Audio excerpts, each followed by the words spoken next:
2500 ans avant la psychologie, il y avait la Bible. Et la Bible dit quelque chose que la psychologie ne dira jamais. Pour devenir toi-même, tu devras d'abord trahir. Le premier homme éveillé de la Bible s'appelle Jacob. Et Jacob arrache le droit d'aînesse à son frère Ésaü, qui représente l'innocence sacrifiée pour entrer dans l'histoire. Et le jour où Jacob obtient ce qu'il voulait, il perd tout le reste. Son frère, son père, sa mère, sa terre. Pendant qu'Ésaü reste auprès des siens, Jacob quitte le schéma familial et part errer. Il va à l'exil, son héritage sous le bras. 20 ans à devenir multiple, avant de pouvoir devenir un. C'est le temps de Laban. Un monde où tout se négocie, où chaque promesse a un prix caché, où l'on peut devenir riche sans jamais devenir libre. Chez Laban, Jacob cesse d'être un fils, sans encore devenir un père. Il devient un artisan de lui-même. Et surtout, Jacob, quand il était chez Laban, il traverse le féminin. Jacob épousera 4 femmes, Léa, Rachel, Bilha, Zilpa.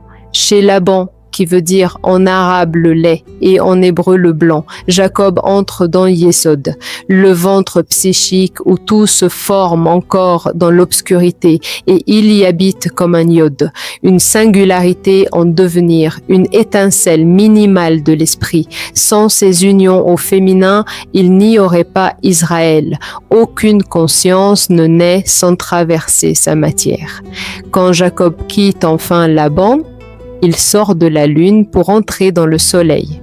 Mais avant le soleil, il y a la nuit du Yabok, le passage le plus mystérieux de toute la Bible. Jacob traverse le courant seul, sans terre ferme sous les pieds, sans identité stable, et là, dans le gué, il rencontre enfin l'homme, ou plutôt la force à laquelle il doit se mesurer pour devenir ce qu'elle représente.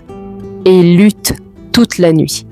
L'homme frappe la hanche de Jacob, exactement comme Seth avait fait avec Horus. Jacob, comme Horus, sort vainqueur, mais boiteux, marqué dans sa chair à vie.